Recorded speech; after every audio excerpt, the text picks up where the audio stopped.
Hi, myself K. Anusha from Department of Pharmaceutical Analysis, GITAM Deemed University, Visakhapatnam, India.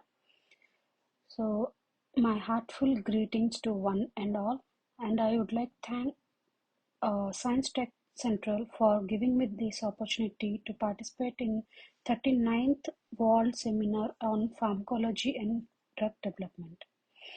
So, I'm going to present a new RP-UPLC method which is developed and validated for the simultaneous estimation of anti-hypertensive drugs in dosage forms. This is done under the supervision of G. Saujanya Madam, Assistant Professor of Department of Pharmaceutical Analysis, GITAM Deemed University, Visakhapatnam, India.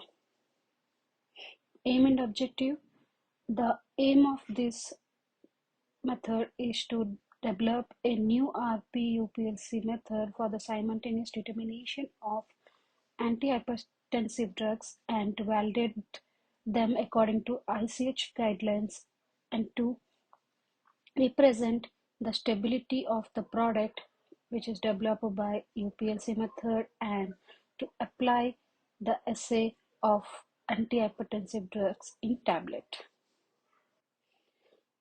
Drug profile of the antihypertensive drugs. The antihypertensive drugs here used are egelnidipine and telmisartan, and these are the chemical structures of the respective drugs and their molecular formula, IUPAC name, molecular mass, pK value, and category of the algidipine and telmisartan. Literature review. So, as per the literature review of the previous works, there are no many reported works on this combination. So, there are only few methods like UV, RP, RP-HPLC methods, and there is no single UPLC method till the date. So, I have made an attempt for the UPLC method for this telmisartan and ageladipine combination. Coming to the problem statement, so as per the previous reports or the literature review, there are only few UV, IR spectroscopic and HPLC methods, TLC methods for the telmisartan and ageladipine alone, but there is no single UPLC method for telmisartan and ageladipine. So this present work has been aimed to develop a RP-UPLC method for the simultaneous estimation of this combination in the tablet dosage form. Experimental design. So these are the instruments used for the analysis by these specifications and the chemicals used for the analysis. Coming to trials, so we have made some attempts of trials before getting the optimized condition. So we made some changes with the columns or mobile phases, but with the mobile phase and columns, we got these respective results like baseline disturbances, retention time, longer retention time, or broad peaks. So finally, we got an optimized condition with the column HSS C18 and mobile phase potassium dihydrogen orthophosphate is to estronitrile with the ratio of 70 is to 30, and the flow rate is 0.3 with the wavelength 260 nanometer. So this combination of the method have gave us the good resolution, tailing factor, and theoretical plate count. So these are the chromatograms of algidipine and telmisartan. One of this is optimized condition chromatogram and other one is the blank chromatogram. Preparation of stock solution and working solution. Stock solution was prepared by taking 40 mg of telmisartan and 4 mg of algidipine in 50 ml volumetric flask to get the concentration of 800 mg per ml of telmisartan and 80 mg per ml of algidipine. So from that stock solution, 1 ml of solution was pipetted into 10 ml of volumetric flask, and to prepare a working standard solution with the concentration of 80 mg per ml and 8 mg per ml of respective drugs. Coming to the assay of the processor, accurately weighed equivalent weight was transferred to 100 ml of volumetric flask, and to get the concentration of 800 mg per ml telmisartan and 80 mg per ml of alginidipine, which is the stock solution for SA, and from that stock solution 0.5 ml was filtered and to 10 ml of volumetric flask, and to get the concentration of 80 mg per ml and 8 mg per ml of the respective drugs for the as a working solution. The method is validated with the analytical method validation with different parameters like system suitability, linearity, accuracy, precision, robustness, sensitivity. So in that, system suitability is done to know whether the analytical method is suitable for the purpose of the day for the analysis or not. So to consider whether the system is suitable or not, we have taken the parameters like RT, plate count, and tailing factors, and this system is suitable for the analysis as the percentage RST is within the limits, which is less than 2. Linearity, this is the another method for analytical method validation. So here the telmisartan and agilnitipine have been taken with the different concentrations, like telmisartan is for 20 to 120 mg per ml, and these are the peak areas for telmisartan, and for agilnitipine the concentration is 2 to 12, and these are the peak areas for the agilnitipine. So the below are the graphs or the plot, linearity plot for the drugs, and this represents the R square values, which is 0.999. Another method is accuracy. Here the accuracy is taken with the levels of 50, 100 and 150. Accuracy is like spiking the sample of interest to the known concentration of analyte. So here the sample concentration is 80 for telmisartan, and agilnitipine is 8, and standard concentration is 40 for telmisartan, and agilnitipine is 4.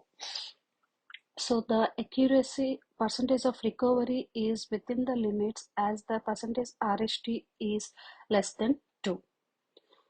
Next, coming to the next method is sensitivity. Sensitivity is calculated in the terms of LOD and LOQ, and LOD and LOQ for the respective drugs are 0.55 mg per ml and 1.66 mg per ml for telmisartan, and 0.07 mg per ml and 0.2 mg per ml for agilnitipine respectively.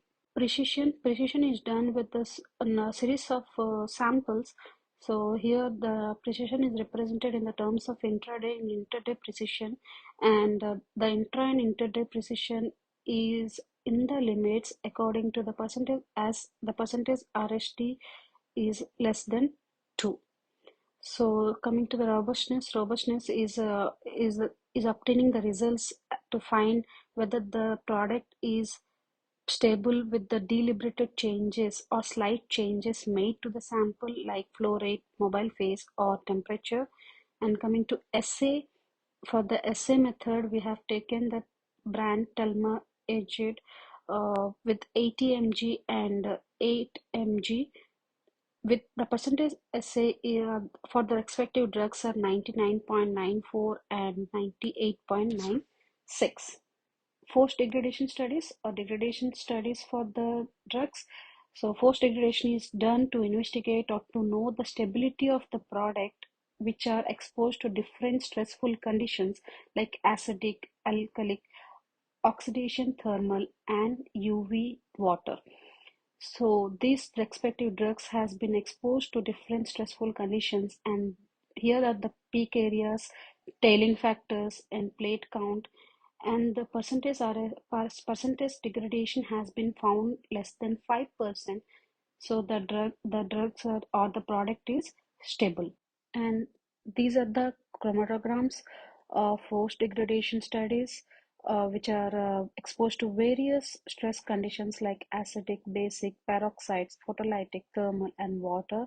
And these chromatograms are representing a good separation peaks of the drugs, and the acidic, basic, and peroxides are with the degraded peaks, but the percentage degradation is less than 5%, so this method is considered representing a stability. Coming to summary, parameters for the summary are wavelength, linearity, accuracy, precision, assay, robustness, LOD and LOQ.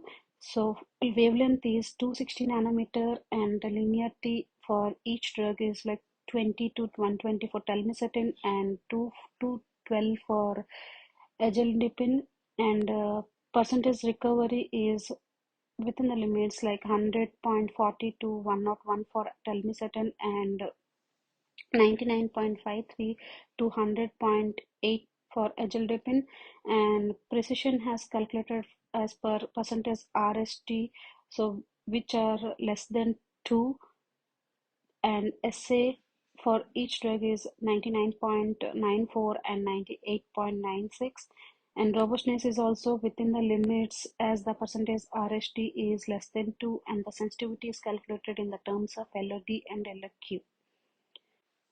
Conclusion.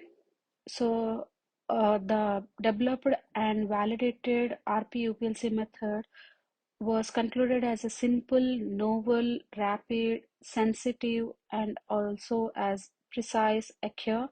And the retention time for the telmisartan and agilintepin was 1.646 minute, 1.154 minute respectively, and it is also indicating the stability with a good separation of antihypertensive drugs with the other degraded peaks, and hence this work is presented as a rapid and reliable liquid chromatographic method, and it is also appropriate for routine quality control analysis of antihypertensive drugs in bulk and tablet doses form. Acknowledgement. I would like to thank Department of Pharmacy, GITAM Deemed to be University for this encouragement. These are the references. Thank you. Thank you once again for giving me this opportunity.